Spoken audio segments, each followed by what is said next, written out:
Great, we're good to go. Mark. Through you, Madam Chair. Kia ora, everybody. Welcome to our first public workshop, which is really about sort of taking you through, or it's our journey to, develop, shape and finalise the annual plan for 23-24, year 3 of the current long-term plan. So we've got a presentation to take you through today. There's about 33 slides. We are live streaming today.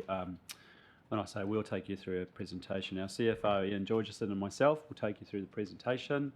And of course we're supported by staff at the back. We have one staff member online, and we have the GMs on the side just to support you through this presentation. I think in terms of questions, I think it would be really helpful if we're happy to take questions as we go, but it would be really helpful if your questions were related to the slide that we're actually on. I think, we did send the presentation out to you yesterday, but it'll be a bit unhelpful if we're constantly, if we're saying to you we're going to come up to that later on in the presentation, or we're flicking back and forth. So do just ask questions as we go. It's important that we take all of you on the journey and that you're comfortable with the content, but it will just be more efficient if the questions are limited to what we're actually talking about at that time. So, and we've got time to consider all your questions. So I'm going to do just a brief introduction and take you through some context, more the legal side, and then Ian's going to take you through, I guess the star of the show today. It's the draft budgets, it's the finances, it's how we're going on the journey, what the average rates increase is, and what your thoughts are on that, and various options to possibly change where we're at. So this is a journey. So what we're going to cover today is as I said, I'll do a very, very brief introduction to what annual plans actually are. It's really just context setting.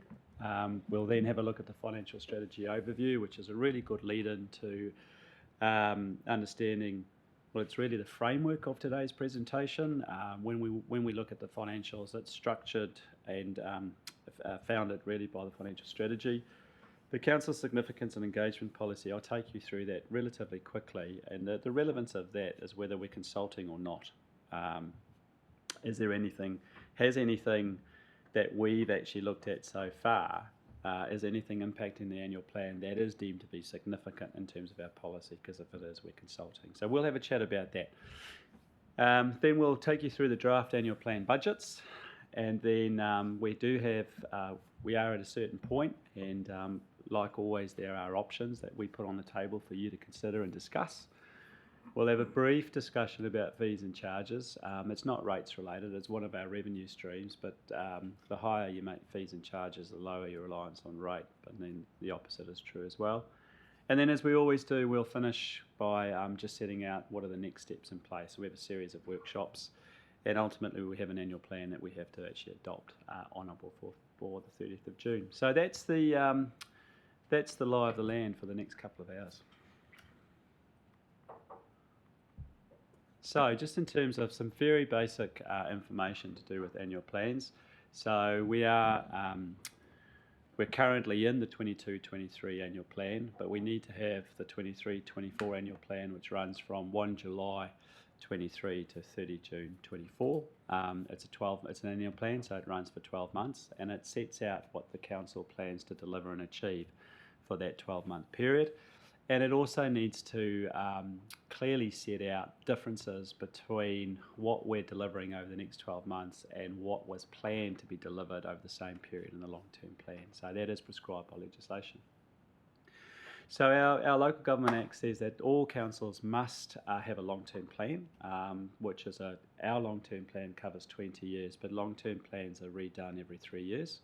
So the first year of a long-term plan is indeed an annual plan, and legislation requires that for the interim years 2 and 3, before you refresh your long-term plan, you must have an annual plan. And there's good reason behind that, because obviously in the passage of time things do change. Some councils do change direction, there's unforeseen opportunities and challenges, and the annual plan is an opportunity just to make sure that you are working towards what you've planned to do is going to reach your strategic outcomes, everything is current and relevant, and it's an opportunity to make adjustments, particularly to the budgets with unforeseen costs, etc., etc. So annual plans must be adopted on or before the 30th of June for the following year, and legislation prescribes that you must adopt an annual plan and then you set the rates that are driven by that annual plan. So the scope of the annual plan is really limited to adjustments to the budgets. When you're doing wholesale change, and I'll talk to amendments to long-term plan, when you're making wholesale adjustments, you could potentially be doing an amendment to your long-term plan. So an annual plan is really just doing adjustments to the budgets, making sure that you aren't triggering the council's significance and engagement policy, and just refining and making clear what you are planning to deliver over the next 12 months. I'll keep an eye on lights for questions as we go. I can do that. Thank you. Just do the presentation. This is what we very fondly call almost the plan on the page. This is straight out of the council's current long-term plan. It actually sets out, this is the council's strategy. So how a long-term plan works is the council laws determine what the strategic outcomes are over the period, and at the moment the current long-term plan has 5 strategic outcomes. 2 of them are really relate to stronger communities. One of them is making sure that we achieve a vibrant economy, and the other one is to do with a thriving environment. And then the overarching 5th outcome is that mana whenua and council have mutually mana enhancing partnership. So it's the circle on the right hand side which sets out graphically what the council's strategy is embedded in its current long-term plan, and the activities within the long-term plan and the service levels are all designed to be able to deliver on those strategic outcomes. So the strategic outcomes remain in place for the 3 years of the long-term plan unless you do an amendment. They'll remain in place, and so the annual plan will have the same activities that's set out in the long-term plan. The levels of service will be the same, and will be the annual plan is still focused on achieving the strategy of the council within its long-term plan. Just while you're in between slides, I'd just like to welcome Kim Tahiwi, who's joined us on Zoom from now. So the financial strategy overview. So look, this diagram is well known to many of you. It's the triangle. It's basically our financial strategy. So financial strategy has what we call three levers, and they're the round circles. So within a council, budgets are largely driven by your rates, your debt, and your capex. So our financial strategy looks at those 3 levers. And the 3 levers are actually joined by a triangle. So the triangle represents the level of service. And what the financial strategy basically sets out is it sets out with the 3 levers, and why it's depicted in a triangle is what we've always said is if you wanted to change one lever, then you can retain the level of service by changing the other 2. So what does that mean? So if you wanted rates to be really low, if you wanted rates 1%, but you wanted to retain the levels of service, you could adjust debt and you could adjust your capex program to fit. So if you wanted rates down, you could increase your levels of debt and you could refine your capex program.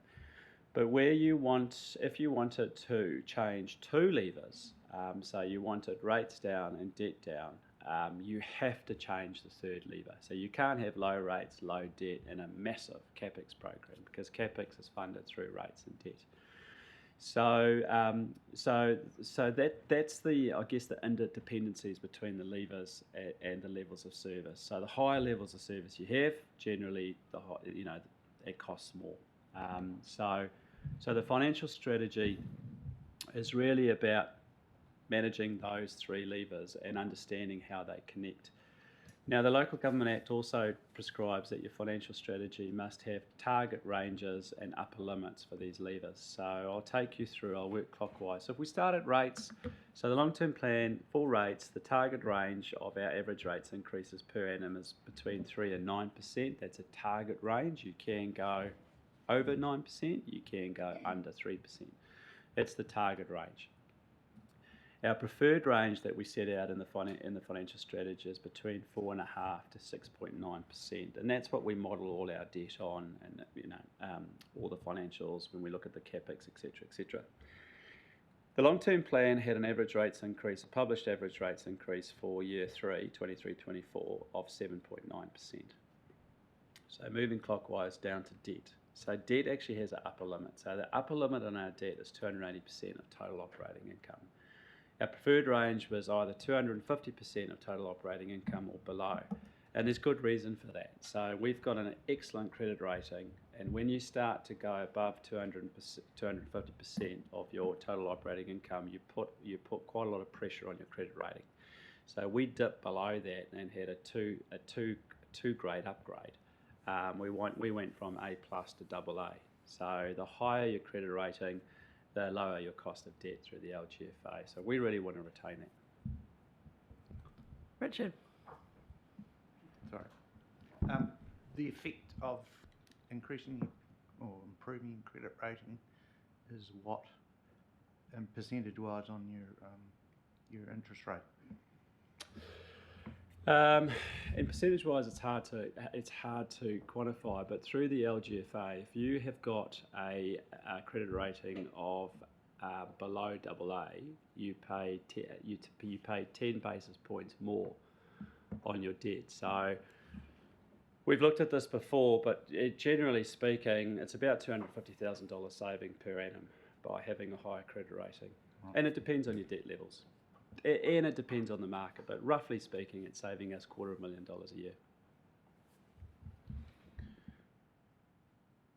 So in terms of the long-term plan, the long-term plan assumed a significant capital works program in years 1, 2, and 3.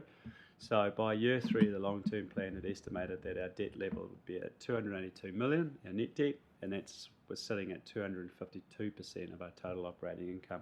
Standard & Poor's wouldn't get too worried about 252%. They just don't want to see it 270. They want that headroom. Point to note is that we are approaching year 3 of the long-term plan. The long-term plan kicked off on the 1st of July 2021. So, a lot's changed. A lot's changed since that long-term plan was adopted. The economy's changed. Obviously, the environment is changing. COVID has had more of an impact. So that number of 282 million is pretty out of date, to be honest. And then swinging through to our capex, which is our capital works program that drives our assets. We've got a target range of between $30 and $80 million per annum. Our preferred range is 40 to 60 million, based on what we're able to actually deliver in terms of resourcing. And the long-term plan has got an annual budget for 23-24 of 72.4 million for capex. So, as I said earlier, the annual plan under legislation, the annual plan that the council adopts must set out the differences between the annual plan and the long-term plan. So that's why we are referencing long-term plans that would have average rates of 7.9%. That net debt would be sitting at 282 million, and the capital works program was 72.4. So we'll take you through what we think has changed. Now, the major control limit. So the theme of the financial strategy is investing for growth. So as part of the long-term plan, you do growth projections, and we have anticipated, large growth in Kapiti. So the financial strategy is enabling the council to invest to prepare for that growth, not get caught out. The major control limit is that if that growth is slow or is not happening at the rate that we expected, then we would slow things down. We wouldn't just invest for the growth that wasn't here. So that's the major control limit. So the significance of engagement policy. So this is quite a lengthy policy, but it's an important policy for the council as it's a framework for us to decide if a matter is significant, and generally speaking, if a matter is significant, then you have to do consultation with the public. So embedded in the policy, there is a set of criteria that you have to work through, and that criteria determines whether a matter is actually significant or not. It sits as a set. You may trigger one component of the criteria, but overall, you may not actually need to consult. So if it triggers all of the items, then you definitely have to, and it needs to be sort of carefully worked through. So the criteria is, do we have a matter that impacts on strategic assets? And for this policy, actually, all of council's assets are deemed to be strategic assets. So is the matter that you're considering have a material impact on council assets? The financial impacts, is there pretty much an impact on the levers that we've just discussed? Is it impacting your rates? Is it impacting your debt levels? Will it impact your capital works program? The district strategy, how consistent is it with the council's long-term plan? Is it at odds with the long-term plan and the strategy? So that's what we have to consider. Public interest, is whatever the issue is it likely to be district-wide public interest? Then we look at mana whenua's relationship with the land and the water, and basically, does that impact on a memorandum of understanding? Will it impact relationships with our iwi partners? And then legislation. Are there any legislative requirements that indicate that it's a significant matter? So it is quite complex, and it is a framework, and it is subjective. And so we do need to step through the criteria very carefully. And what I said, if there may be financial impacts, but it may be a matter that, yes, it's triggered the financial impacts criteria, but it's not deemed to be of district-wide public interest. So I think the takeaway from this slide is that it's a comprehensive policy. When we consult on something, generally it's because it has triggered the council's significance and engagement policy. Jenna. Jocelyn. Thank you. My question actually refers to the previous slide in terms of the levers. Yes. On there's no OPEX. How does that fit into all this? Because obviously that is a key that's cost. So the OPEX is actually in the rates. Right. Yeah. Okay. So OPEX is in rates, then you've got your CAPEX and your debt. Because rates really fund, so some of your rates fund CAPEX and the other part is your OPEX. Okay. So rates is money that comes in, but OPEX is money that's spent. Yeah, so generally in terms of building blocks, how it works is we determine what are our operating costs for the year. So what is our capital works program? What is that going to cost us? What are our operating costs? And then we put all the stuff in like depreciation. Then we look at, well, what are our revenue streams? So we look at our fees and charges, which you will set your fees and charges. So you know when you look at your operating costs, you go fees and charges is X amount. Then we get operating subsidies, we also get capital grants, we also get development contributions. So we look at all our alternate, and then we get other revenue. We could look at all of our revenue streams. And then basically the net difference, the net operating cost, effectively it gets funded by rates. So that's how it works. And then in terms of when we look at our capital works program, we determine, well, what is the cost of our CAPEX for that year? And then we say for example, it's 72.4 million. So then we say, okay, well, how much are we funding of that through our depreciation, which is rates funded? How much are we getting from development contributions? How much are we getting from capital subsidies? And then the difference, the delta, is funded by new borrowings. Thank you. Yeah, I think that's a good question. I was thinking of asking a similar one, and that paints a picture of our CAPEX program and how it's funded. But it doesn't actually include OPEX and other income. So it's a useful tool, but it doesn't describe the whole of our financial position in council. It just covers part of it really, which is how we fund CapEx. So it's more a CapEx triangle than a whole financial triangle, because otherwise you would have OPEX in there, particularly bearing in mind that some councils are now funding OPEX through debt. That's more of a common thing to do. Then the fact that OPEX is missing from that triangle intuitively seems like it's not painting the whole picture. Through you, Madam Chair. Look, it's a very strong graphic, and it is showing the interdependencies. It's basically saying we have levels of service, and how are we delivering those levels of service? There's the OPEX, which is rates. The debt is encompassing, how much is funding our CapEx. So the strategy is more about how are we financially enabling the council to deliver on its strategic outcomes, and the kind of the interdependent parts are debt, CapEx, and rates, and the levels of service. So it's not.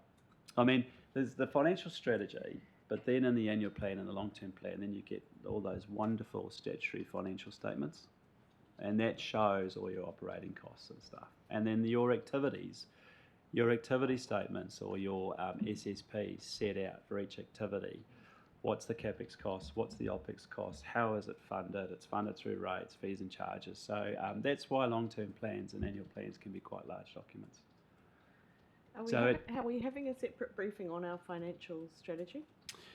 Not for the annual plan. This is pretty much it. This is just giving you an introduction. As we move towards developing the next long-term plan, the financial strategy is a component part of that. So there will be a detailed briefing on the financial strategy, and you'll look to develop that financial strategy. I'm just thinking, in the shorter term, for those councillors who are really interested in delving into this, I'm wondering if once we set up our risk and assurance committee, if we could have a little bit of a workshop, because I'm sure our external members would be interested in getting familiar with that as well, and then other councillors can turn up if they're interested. But I think particularly for the risk and assurance committee, it would be good to have a further look at this maybe. Jocelyn? Yeah, so thank you for the explanation, Mark. So my other question, and it's not quite on the slide, but I don't think it's covered in the slides, is that in the annual plan document, there's nothing there that's specifically, so that the OPEX is all, there's no specifics on OPEX in there that I can see, but is it wrapped up in other things? So we look, maybe we take it offline or we add it to the workshop. In terms of the annual plan, it does set out, it has the financial statements, so it has the statement of comprehensive income and revenue expense, and it sets out, we set out personnel, we set out maintenance and operations, depreciation, interest. So that's the OPEX, and that's in a legally prescribed format. And then the long-term plan goes into great detail for every activity. What are those costs? So it is there. Yeah, it's probably something to take offline or bring to a workshop, but it is in the annual plan. The current annual plan, we did something a little bit different. We peeled back the annual plan to what the annual plan should be. It should be a succinct document which sets out what you're doing for the 12 months and the differences between year 2 and the long-term plan. And it actually referenced back to the annual plan, the long-term plan. And the long-term plan has your activities. It explains what the activities are. It explains the operating costs. It explains the capital costs. It puts out all the capital projects for each activity. That's why we have our current long-term plan is made up of 3 separate versions.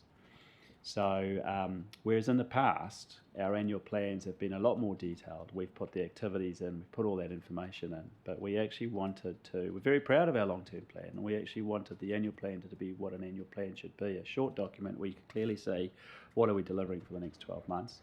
And if you want the information on the long-term plan, go to the long-term plan. But it is in there. We do set out our operating costs. Okay, thank you. I think that's what's encouraged in the legislation as well. Lawrence? Mine might be a silly question, but you just made a comment, and I quote you, that the debt level of 282 million is, quotes, out of date because of the changes over the last... Can you help me with understanding what out of date means? Does that mean it's changed dramatically? Yeah, so look, basically, so we make assumptions every year we make assumptions on what our capital works program is going to be. We say we'll spend 82 million. I think my numbers might be a little bit wrong, but I think year one of the long-term plan was an $82 million capex program. Year two is 88 million, and year three is 72. And look, we haven't delivered on that. So in year one, we've carried a whole lot of work forward. In year two, we've indicated that we're going to be carrying a whole lot of work. So work we're not going to be able to complete will be pushed over to the following year or sometimes out years. So when we're not, so we make an assumption. So we work with our activity managers, we work with our GMs, and then what finance does is it applies a haircut anyway, because we know there's always going to be unforeseen delays. And so, when we model our debt, we know that we'll probably achieve 95% of the capital program. So the debt's modeled on 95%. But we've had significant delays. COVID has had much bigger impact on our ability to deliver on our capital works program. So there's been quite significant carryovers. So, but that long-term plan assumed that 95% of year one's capital program would be done, so that we would actually be drawing down 95% of the balancing number, which is debt. And so that's said, well, in year one, you would have delivered the capital works program. In year two, you've delivered 95% of the capital works program, and that hasn't happened in practice. So that 282 is high. But you have to. You So have, it'll be less. the long-term plan is a perspective. That's easy. Thanks. Yeah. Nigel, I think, is next. Yeah, a couple of things. One is I'll leap forward to where you were about the significance policy. Worth noting for the public and for elected members who aren't aware of it that there's a difference between significant and important. And a lot of the public and politicians, for that matter, think of something as being significant when it might be important, but it's not significant in terms of significance policy. And we get that, you get public feedback on that. There'll be an item in the paper, this does not trigger council's significance policy, which it doesn't.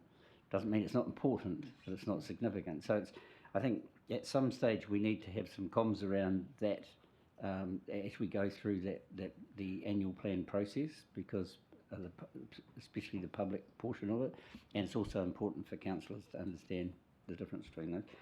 The other question was in relation to, well, Lawrence has kind of raised the point, but given the importance of Three Waters and what the potential for that could be, is there any kind of shadow strategy that's being prepared if Three Waters happens? If Three Waters doesn't happen, then this is a business as usual financial plan, right? But if it does happen, we all know that's a massive game changer for this council. So just in terms of being prepared for that, should that go ahead, are we prepared for that? And perhaps we should be, at least have some indicators for what the impact of that might be on the LTP. But of course the annual plan feeds into that anyway.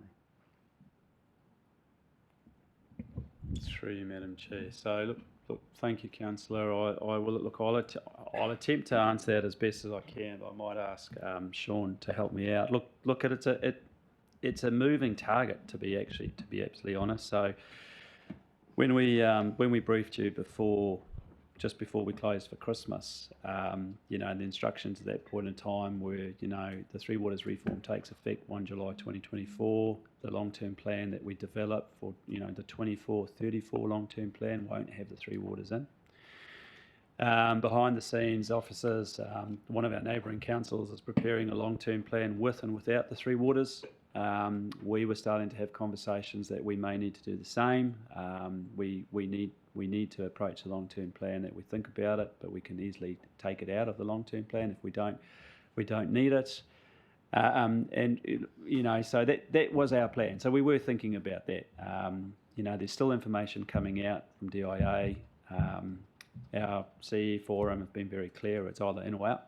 A long-term plan takes a lot of resource and a lot of money to deliver, and effectively we're being asked to do 2 long-term plans, because it's, when we say you can clip it out, it's actually not that simple, because it impacts your revenue and financing policy. It's in your financial strategy. It's in your infrastructure strategy. It's in your rating, your funding impact statement rating policy. So it's not just a matter of clipping something off. You effectively are doing 2 long-term plans. So our thinking certainly was that we would probably be having to do 2 because it wasn't clear cut. And some councils are going, well, it's out, we're not doing it.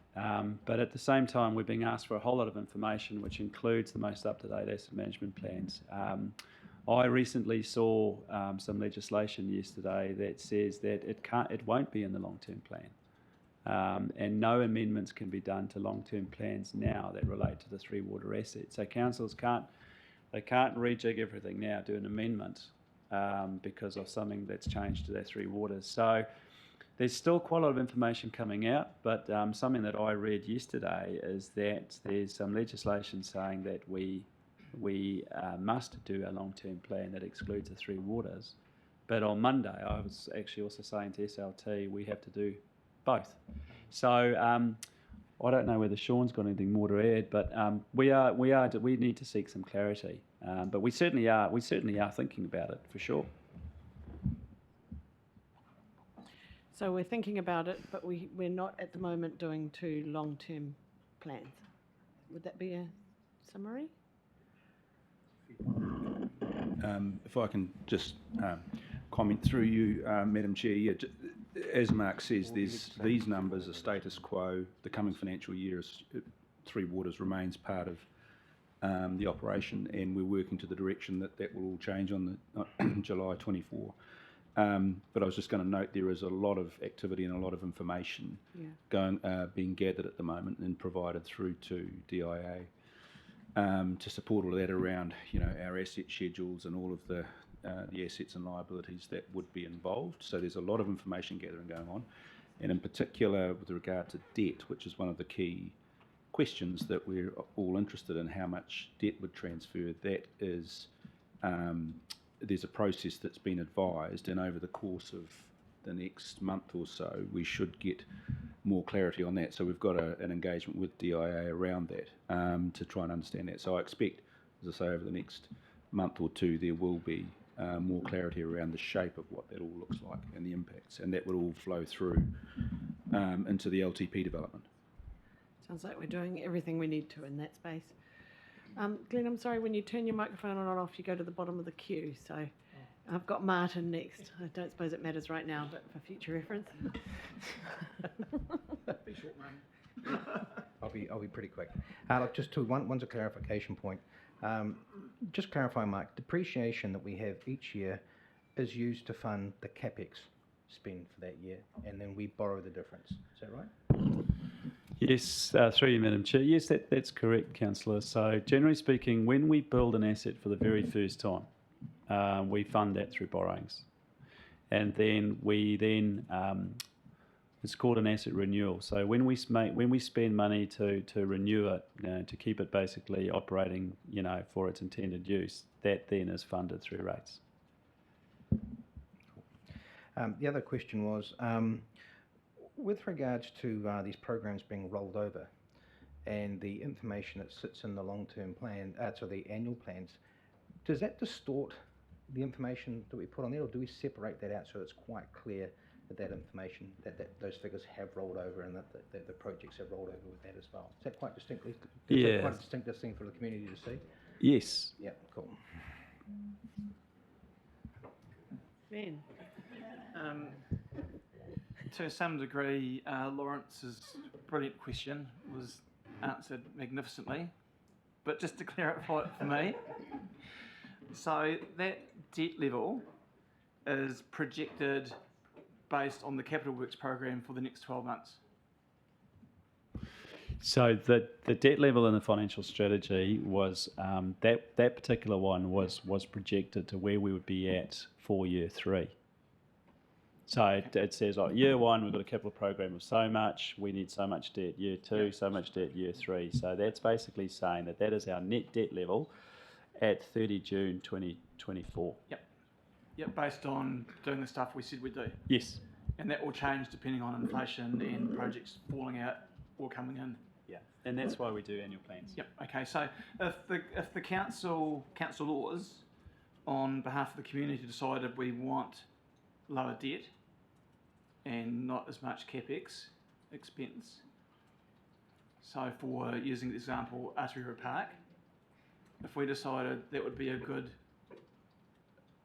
project to pull because of the cost escalations, or it's just for whatever reason, is that part of the annual plan process, or is that something we do? We sign off annual plan, then we ask for information on that project specifically. Yes. How does that work?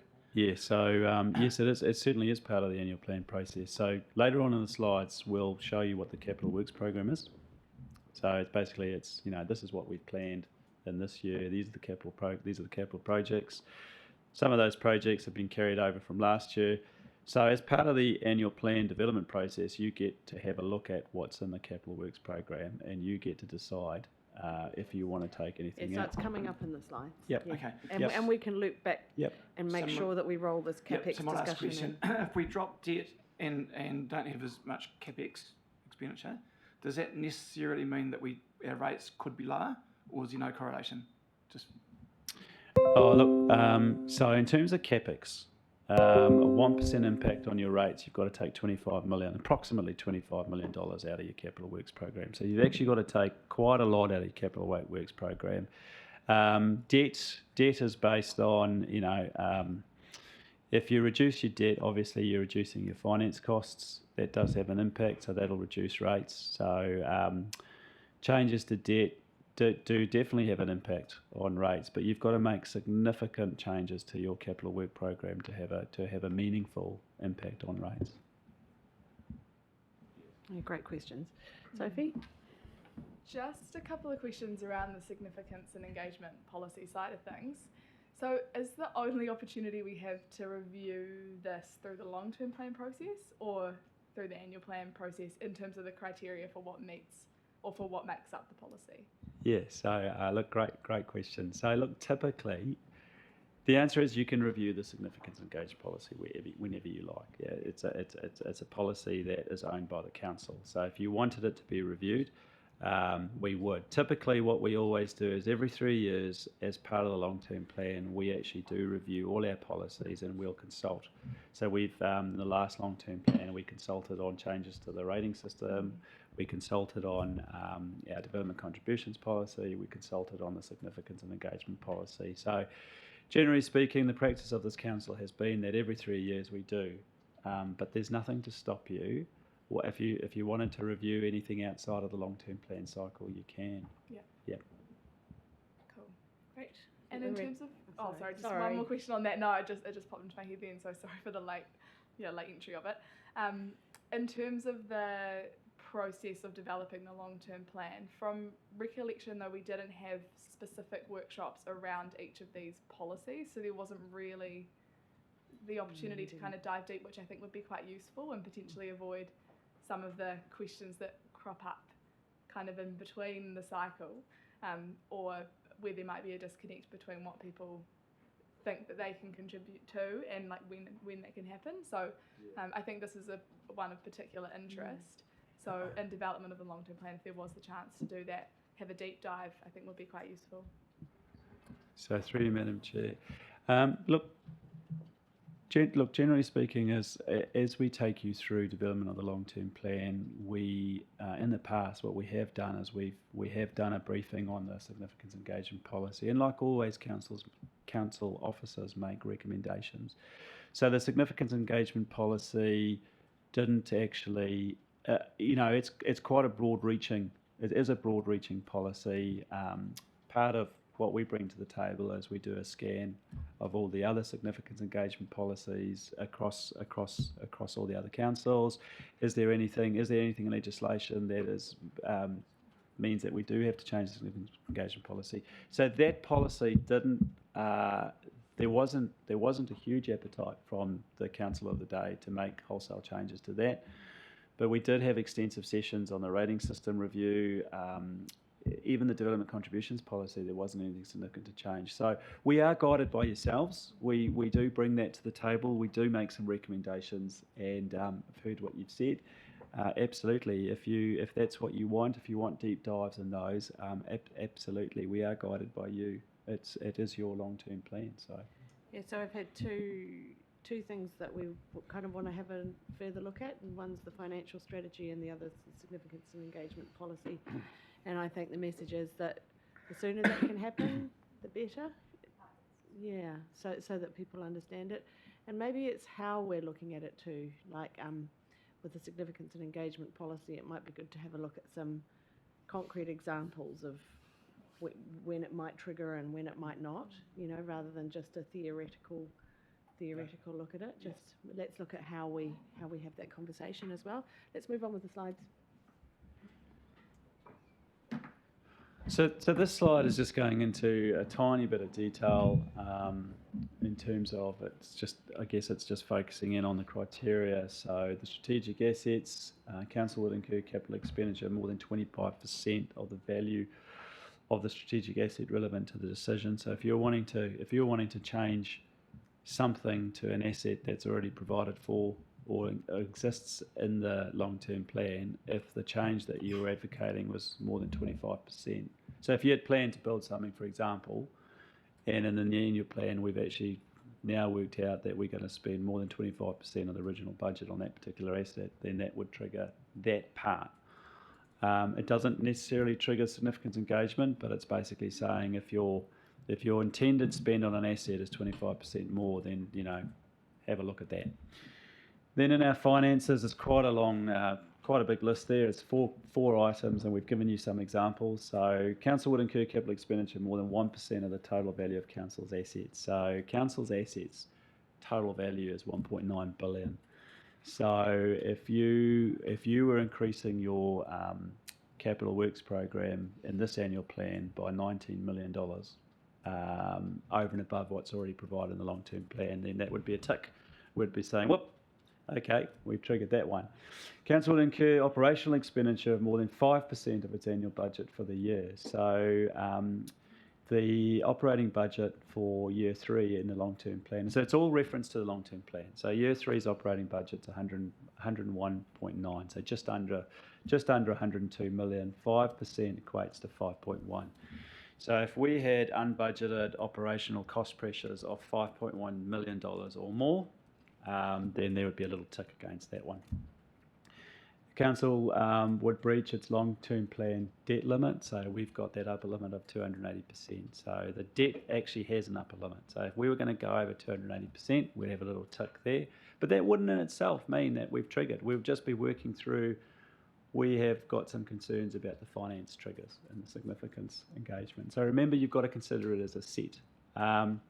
And then the last one related to finances is council would reasonably expect to breach its long-term plan cap on rates increases in the next year. So our target range for rates increases is 9%. And what I'll talk to you a little bit later is, because you've obviously seen the presentation and we're sitting above 9%, but the additional operational cost pressures, I think is 2.3 or 2.4 million, so it's below the 5.1. So with the financial strategy, they self-impose limits. So it's not by legislation. We won't have the Auditor General coming in and qualifying us. They are self-imposed, and if you can demonstrate with good reason that you need to go above your target range, you can. You just need to inform and explain to the community what's going on. So those are the finances, and as I've said, it's very subjective, the significance engagement policy. It's, there's a lot to consider. And then we looked at the same things again. The district strategy as a criteria, public interest, and that's probably where we would dovetail nicely into Councillor Wilson's comment. Significance versus important. I would say debt levels are a district-wide public interest. It's important. And then, of course, mana whenua's relationship with the council. Anything that you're doing there that impacts on that partnership, would definitely be a qualifying significant. Would make something significant. So that is a whistle-stop tour through the significance engagement policy, and heard that you want us to come back and do a workshop on that. Nigel? Yep. Yeah, just dealing with that whistle stop for a minute. In terms of debt and a debt reduction strategy, we don't have a debt reduction strategy as such. And at the moment, we're paying, I think it's about $143,000 a week, every week, in interest. And on our year 3, we'll be paying $171,000 a week in interest. So it's pretty significant. So do those numbers and see what impact that has on the rates line. So whether or not we have an aggressive debt reduction strategy, this council, I think about 15 years ago, had introduced quite an aggressive depreciation policy compared to the one that they almost had no policy at all prior to that. But now that's embedded. So is there any plan, from your point of view, is there any plan to develop a specific debt reduction strategy, or is it a business as usual strategy? Through you, Madam Chair. Thank you, Councillor. Look, the financial strategy itself does include a debt reduction. So the debt reduction strategy is actually included within the financial strategy. So if we go back to the previous long-term plan, the financial strategy, the theme of the financial strategy was called Achieving a Balance. And that was, that whole strategy was about containing spend and reducing debt. So it was mainly focused on fully funding depreciation. So the amount of debt that the council has, it's cumulative. So, roughly speaking, about $54 million of our debt is as a direct result of not fully funding depreciation. So that strategy, Achieving a Balance, was making sure that we delivered on our core services, but it was actually about getting us gradually to a point where we were fully funding depreciation. If you're fully funding depreciation, you're drawing down less debt. And then it went one step further. It made provision to actually rate for surpluses year on year to build up reserves to accelerate debt repayment. So that was the Achieving a Balance. We needed to create headroom. We were starting to track quite close to our upper limit. So that was all about creating the headroom, reducing our drawdown of debt, and accelerating our debt repayments. Then we've now come into the next long-term plan, which is about investing for growth, which still had fully funding depreciation, accelerating debt repayments, but it was stimulating the economy. It was actually investing. Our capital works program went from $45 million up to 88. We were doing large scale spend. The council, with the Three Waters reform, we have slowed down on fully funding depreciation because, in theory, the Three Waters assets are going. The non-funded depreciation primarily relates to the Three Waters assets. So we're saying, look, ratepayers shouldn't be paying that because that's all being shifted over to central government and we're going to be paid for it. So don't put that burden. So the financial strategy does have a debt reduction element to it. But to keep rates at an affordable level, we've taken the decision of the council has been to take, with good reason, because of Three Waters reform, the council has decided to slow that down to keep rates affordable. Yeah, so I think the answer is that we do have a debt reduction strategy, and it's called the Green Line strategy, and it's been in our financial strategy for a long time, but the focus has shifted slightly to providing infrastructure for growth. But I think the debt reduction strategy, as you call it, is still embedded in there, but we've had to depart from it a couple of times in order to keep rates affordable, particularly during COVID. We didn't fund our depreciation during COVID, and then we're looking at similar moves now with the upcoming recession. So Nigel had a follow-up, if you don't mind, Liz. Yeah, sorry, just quickly. Yeah, just in terms of the ability to use those levers, you'll be aware what usually happens is staff come to council and say, here you go, tell us which ones you want to cut, which of your pet projects you want to cut. And that'll almost certainly happen again. But I'm aware that there are other levers, as you are, and in these current set of circumstances, whether some of those might get used as well. Because in terms of rates affordability, the current plan that includes rates for affordability sees a rate increase of 14% in the, so 7.9, 14 and 12.4. And very few people are going to go, those are affordable. Right, so obviously, they're being presented us, they're scary numbers, bring those down somehow. So all I'm suggesting is that there are other levers beyond just the cuts to projects, although some of those will come into the discussion as well. So I'm just flagging that. Yeah. Liz? Oh, just very quickly, on that last slide, I'm presuming that we're not just necessarily talking about extra expenditure, but also reductions in expenditure. So if we were to slash our capex budget by half, for example, that may also trigger a significance and engagement event because we're not delivering on what we've set out in our long-term plan. So it works both ways. Is that correct? Through you, Madam Chair. Not from the wording there. No, it wouldn't be. It wouldn't be. But again, what that would be caught up in the public interest. So if you were slashing your capital works program by 50%, there would definitely be a change to levels of service, and so that would be a public-wide interest. But the strategic asset, the significance engagement policy, is if you're spending 25% more. But the example that you've used, so it would only come under the public interest heading in that case. Yeah, it would. Yep. Right, and that's a little bit sort of fuzzy, shall we say? Yeah.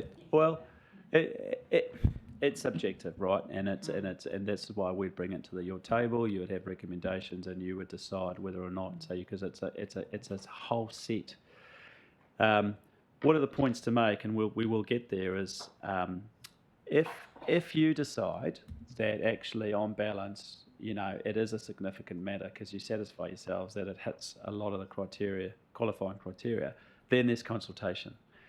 If we decide it's not significant, we will still recommend to you that you don't just adopt the annual plan, you do an information campaign. You tell the community what you're doing, why you're doing it. So then you give them the information. So that's the difference. Either you consult, where you're asking for yes, no decisions, we're asking for submissions, we do the public hearings. When it's not significant and we're not formally consulting, then we do the information campaign and we're telling everyone what we're doing and justifying. So we're giving people information because we've heard that we should provide the rationale to why we're doing what we're doing. So in the current environment, it may not be a bad thing to be cutting back on some capex, even though it means a deviation from what we've set out in our long-term plan. Look, I think let's get to the capital works program and then get through the slides because those are decisions that you do need to make. Yep. Okay. Thanks. Just quickly on that, Mark. So if we were to do that, that all has to be done before the 30th of June. Yeah. So so through you, Madam Chair. Yeah. Look, in terms of the time frame. So look. Don't worry. We're pretty well placed. We've had a briefing with the council just before Christmas where we showed you the 14%. We are on track. So typically what we do is we run a series of public workshops, January, February. If whether we're consulting or informing the community, we need to make sure that we're pretty clear on what we want by the end of March, because we either run a consultation process or we run an information campaign for April. We then analyse that. We bring that back in May. We bring back to the table anything else that may have changed. Interest rates could have gone skyrocket. Interest rates could have gone down. I can't tell you what the economy is doing. I was pretty clear just before Christmas what was happening, but now with what's happening, I have no idea, to be honest. But May is when we actually get a very clear steer from you that this is the average rates increase. This is what you're doing.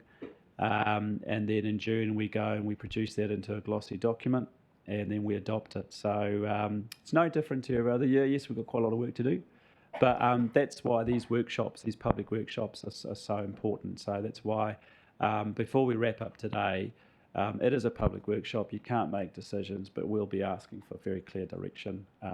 We will be bringing back to the next workshop any changes that you ask us to model today. We're bringing back the detail of an information campaign, as at the moment we're recommending that you don't consult. And we'll bring back. Jumping forward a little bit. We'll bring back the details of fees and charges. Yeah. Yeah. I think let's keep going.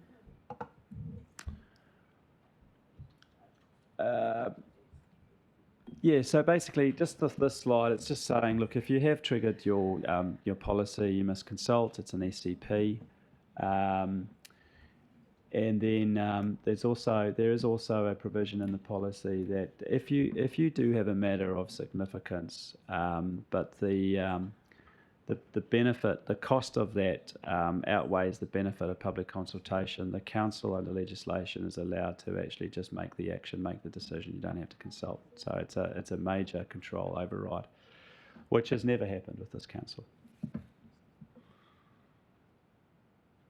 Amendments to long-term plans.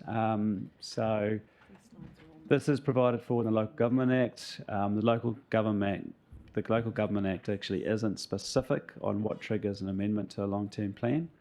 But what we have just clarified with our legal team, our advice is that if you are proposing something that makes your something that's so fundamentally different that your current long-term plan is misleading to the public or so different, then we would recommend that you consult with the community, as well as if you have actually triggered something in your significance and engagement policy, then that's and it is significant, then you would do an amendment to your long-term plan.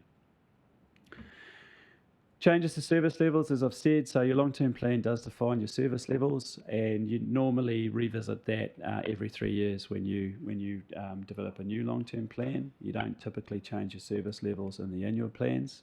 When you change service levels, depending on what it is, then we land on the significance and engagement policy again, and that could even be an amendment to the long-term plan if it's so fundamentally different to what your long-term plan said it'll deliver. So, not an easy area, and we'll come back with a workshop as requested.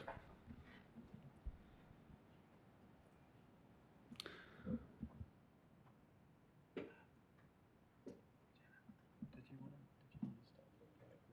now get into the financials. Oh, we'll keep going till 11. I'm going to hand over to Ian to take you through these slides.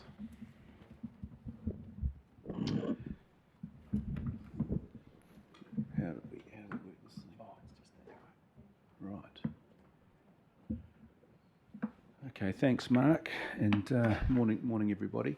So now we get into the more detailed aspect of the plan and what we're actually proposing. So, firstly, just to step through some of the context, as Mark's explained, this is a status quo plan, I guess, in terms of strategy. We're sticking to the year 3 of the LTP. No changes to levels of service or strategic outcomes are proposed. However, the environment that we're dealing with at the moment is quite different to what existed at LTP time, and so I think people will generally be aware of these factors, but just zipping through them: supply constraints. So the supply market has been very challenging over the last couple of years post-COVID. There's high levels of demand, there's high levels of inflation, and our costs of doing business, really, our service delivery costs have increased quite significantly.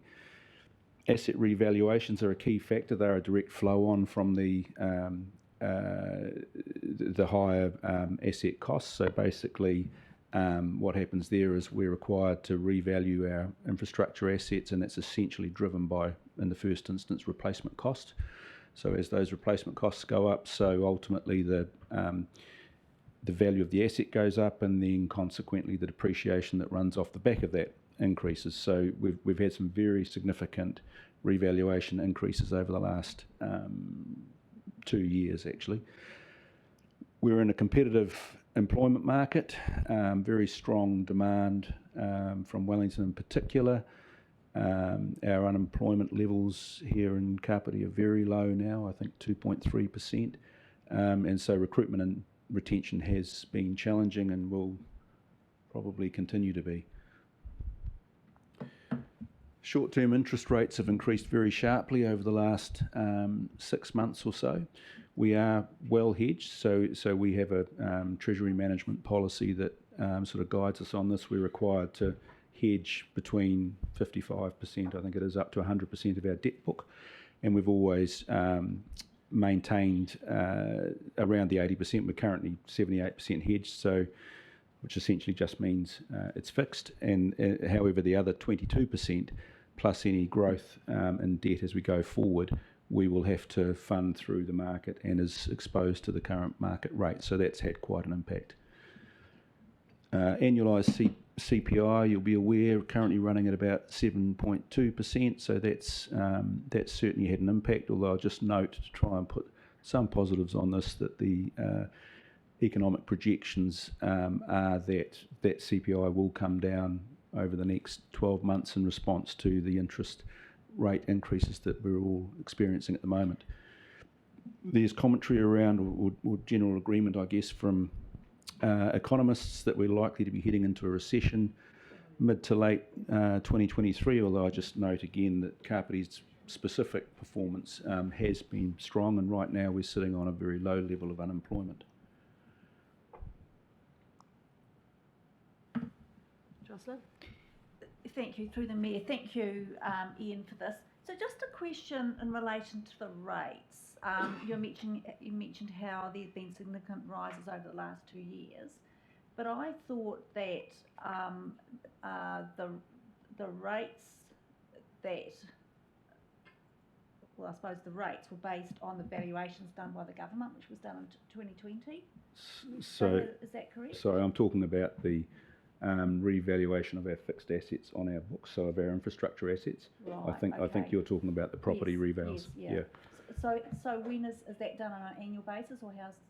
Sorry, which, the infrastructure? Yes, yeah. We have a cycle which typically is every 2 to 3 years, except we're required under accounting standards to ensure that our assets are fair valued, is the term, which means in a market like this where the increases have been quite significant, we've had to revalue more frequently. So we revalued in order that we're stating our values, realistically, I guess. And I think by memory, the Three Waters reval we did last year was not one that was planned, but we monitor supply indices, and they had gone up 10-12% or something like that. So we had to reval. So, because I'm just looking on the national valuation, I think it's due to be done in August 2023 this year. So I would imagine that even though house prices have dropped over the last year, the valuations will go up, which means the rate take will be greater. And how does that all work into? So the property valuation, which you're talking about there, is about how the rates take is distributed across the district, and so it's a proportional thing. It doesn't in itself increase the amount of rates that we recover. We work out a rates requirement through this process, and then that's rated across the district. And so if all property values go up or down by the same amount, then the proportionate distribution doesn't change. You see what I'm saying? Okay, thank you. The pie stays the same. The pie, It's just how it's cut up. Mm. Yeah.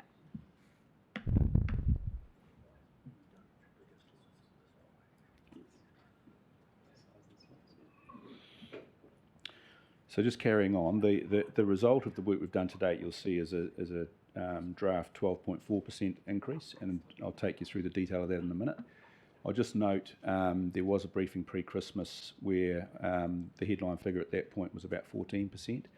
And so just for clarity, we've been working away and refined that downwards to the 12.4. Now, the main movement has been around interest costs, where the level of forward rates has actually come down a bit since those previous projections were prepared.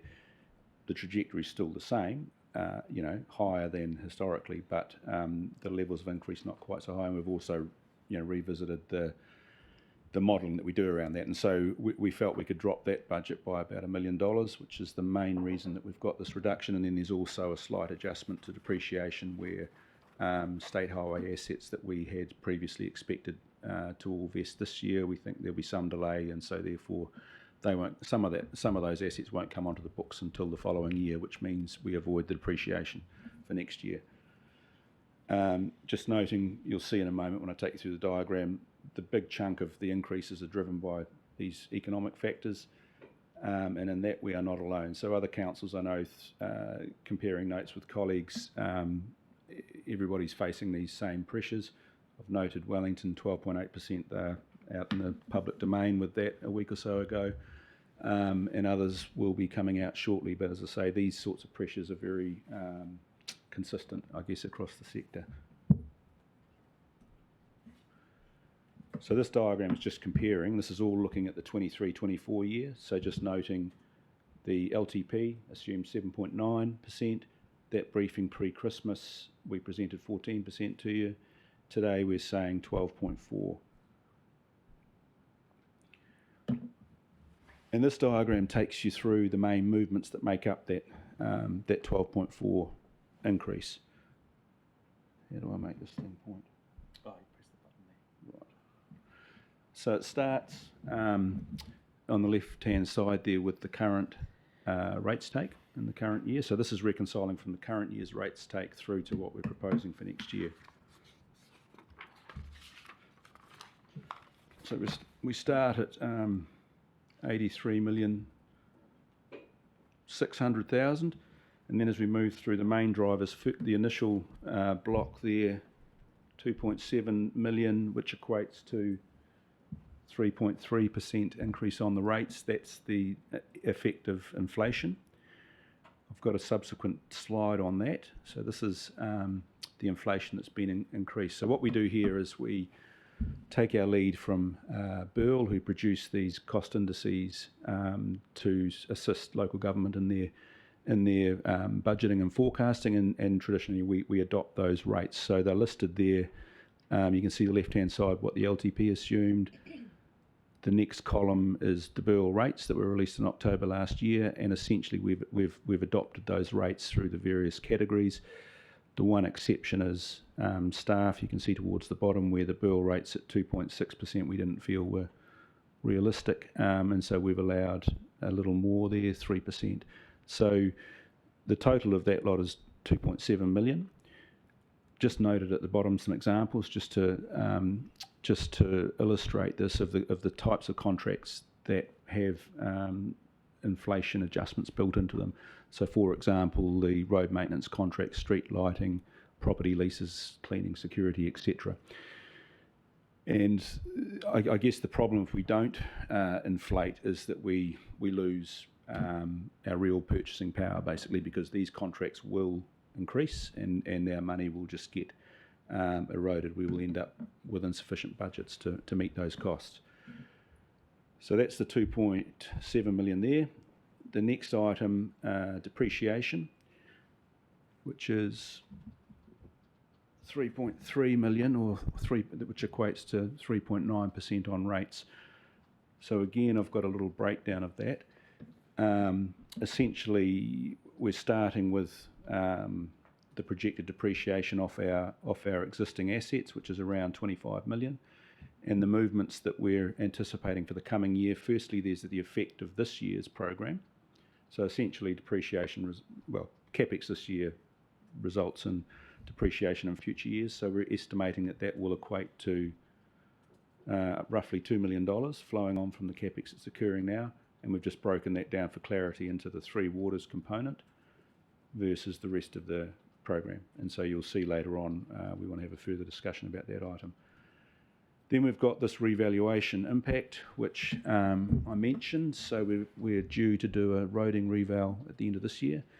And we did what's, again, because we were not intending to do a revaluation at June 22, and we didn't do a full one, but because the indices had moved so much, and it was something like 12% over the course of the year, we did what's called a desktop revaluation, which means we adjusted the face value of the roading portfolio without actually restating depreciation. I just note that so you can understand that we know already in the June 22 year there was something like a 12% increase in roading replacement costs, and we're anticipating something like another, it'll be strong growth again, perhaps 6 or 8%. All of that's going to come through in this revaluation to increase our depreciation for next year around roading by somewhere around 1.4 million.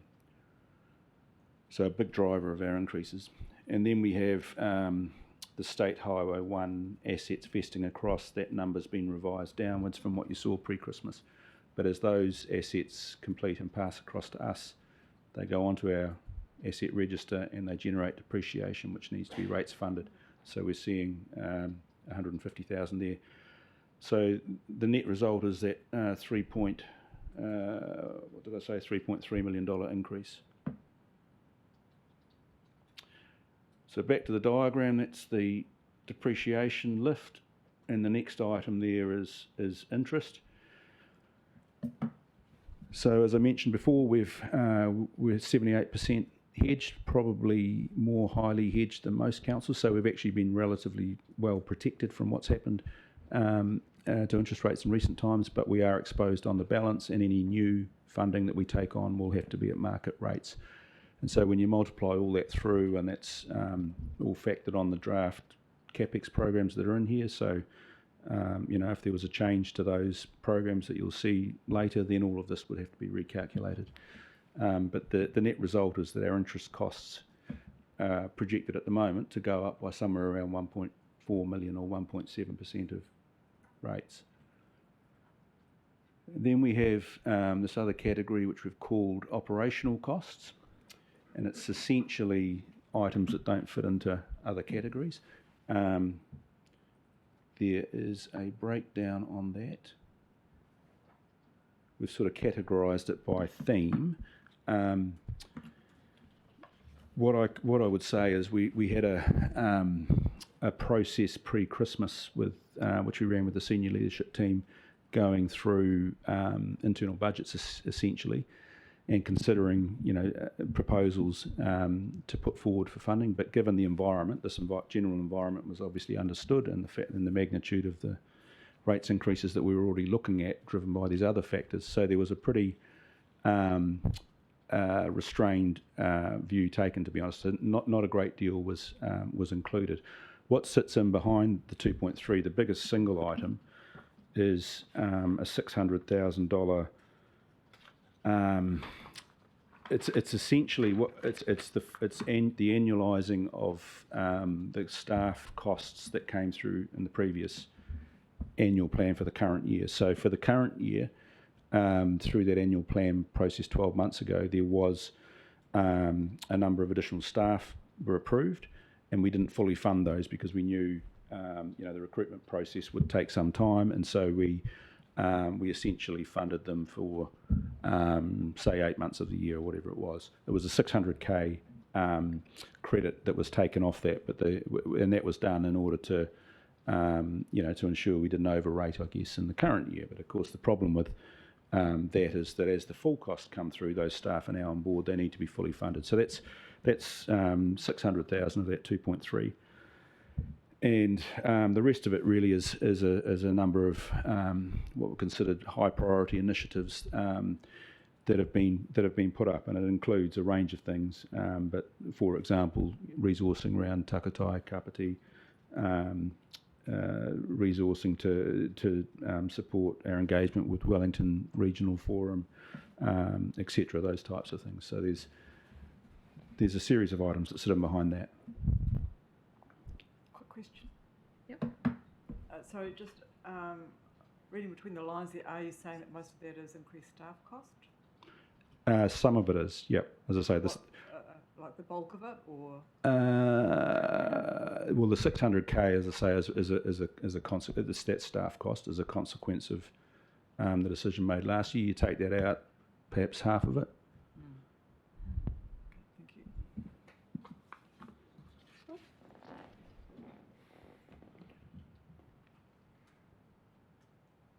So back to my waterfall. That's the operational costs I've talked about. So can I just ask a quick clarification question? With regards to operational cost, I think the general perception is operational cost is staff. It tends to be, but it seems to me that the figure, well, the category of operational costs is a lot broader than that, as such. Would that be correct? I mean, what is taking our staff costs versus other aspects of operating, as such?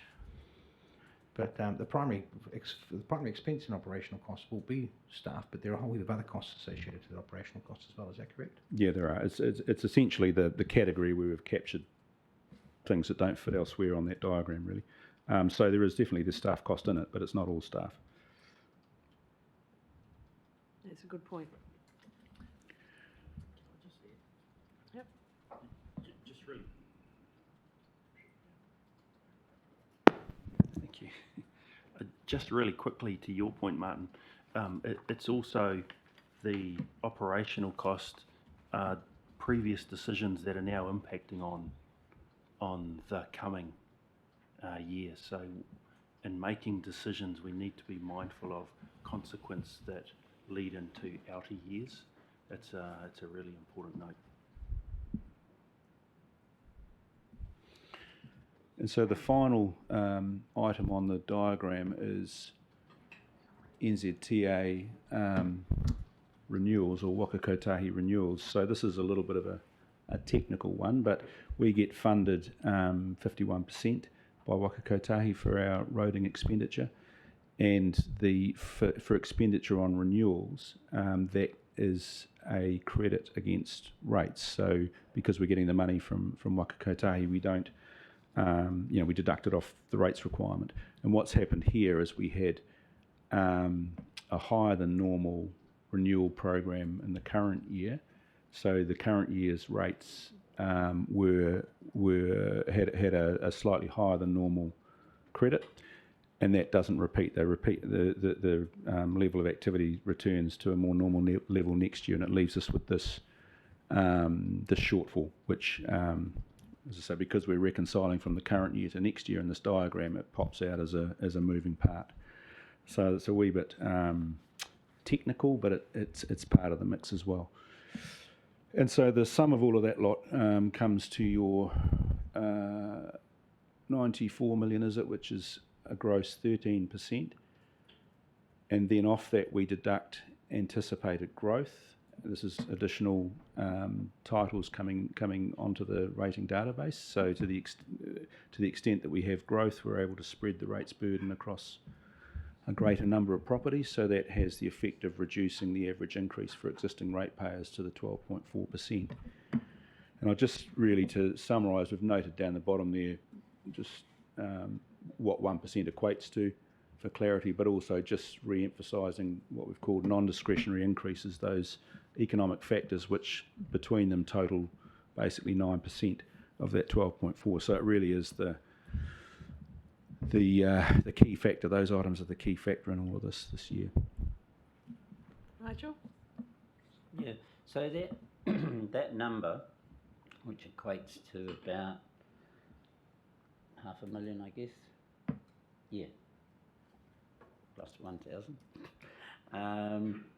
So how's that made up? Is that anticipated rate take? Is that development levies? Is that the growth that you're talking about. Oh, that growth, that's growth in our ratepayer base. So to the extent that we have additional titles, additional lots coming into our rating database, the district is growing. The rates burden when we run it through our rating model will be distributed more broadly. Right. So it has the effect of diluting, I guess, the impact on existing ratepayers. Yeah. So it doesn't allow for development. So where are development levies in this? Development contributions are a capital item, so they contribute to capital works. So they're not effectively they offset against debt. So they're not a rating item. They don't affect the rates take. Right. But is there somewhere where we can see what that number equals? Yep, I think the conversation earlier around what the financial picture actually looks like, the full financials, I mean, I'd suggest we just include that with the next workshop, because in behind this we have full financials. So, yeah, we can certainly provide that. Yeah. Just because in terms of when we're having the discussion about what's going to impact on rates lines, that's Yep. one of the, being an avowed tax and spend socialist myself, I have no problems with development levies or development contributions. And so knowing what they are, what the market can stand, etc., is a discussion that I think we should have, because we are going to have to deal with some pretty interesting numbers here. But yeah. Darren? Yep. I think Darren had it. Nigel, I can quickly add to that. In the 6-monthly update that we recently provided, there was commentary in there about what the DC contribution looked like, and it was running ahead of plan, and there was a bit of a discussion that we had about some unusual activity where we took on some land as a component of. So, yeah. Lawrence?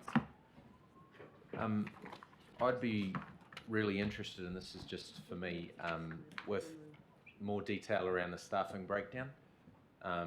You indicated the fact that any decisions that we make have on-flow impact in terms of staffing.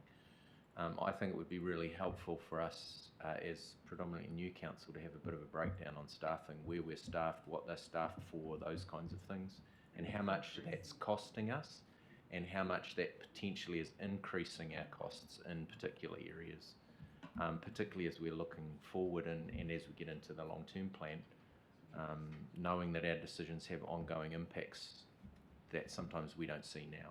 So that would be really helpful for me. I'm not sure about the others. I'm seeing a few nods, so I would assume that's probably true for most of us. Thank you. Cool. We'll just do a couple more slides and then we'll have a break.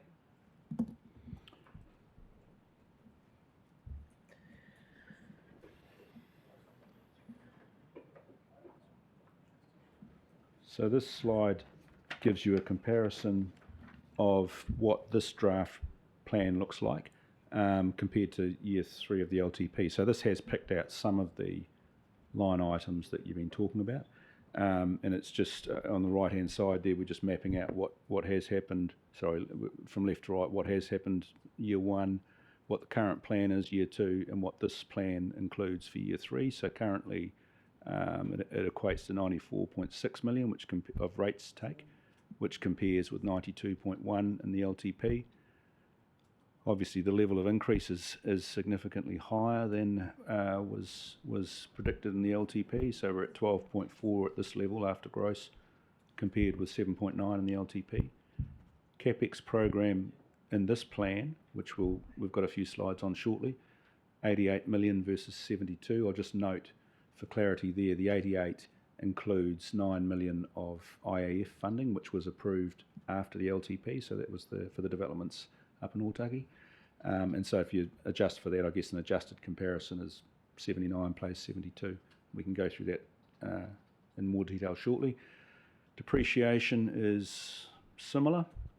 The reality is underneath this figure, the revaluations have driven, so there's less CapEx. We have, last year we spent 45 million versus 72 budget, I think it was. So, we were down by 28 odd million. And you'll see that again, that conversation around debt, how much? Well, the LTP assumed we'd land at 282. We're certainly going to be less than that, because over the 3 years, we're collectively going to underspend our CapEx program by 30 million-ish. and there are capital contributions that come in against that, waka kotahi, etc. So that it's not entirely linear, but fundamentally we're probably going to be 30 odd million over the 3 years under our capex, and the interest expense 8.9 versus the LTP assumed 8.4. So those are just headline comparisons, so you can understand how it looks. And then we also included an example of what that 12.4% increase looks like for the ratepayers, and this is just using median property values, and so the impact is different across different properties depending on the mix of how what their valuation is and how the rating system impacts their property. But nonetheless, for median property values, we've just mapped out across the wards, Paraparaumu, Raumati 410, 415, and Waikanae, and so on. So it's sort of $400 approximately per annum if you adopted 12.4%. And we have included down below there for comparison, just as a rough comparison, at 7.9 it would be somewhere around 277. So it's roughly, we're roughly a third higher than the LTP had assumed, would be my rule of thumb. But what we'll do once we get some guidance from you today is actually rework examples based on where we land. Great, so we'll take a break until 20 past. Thank you.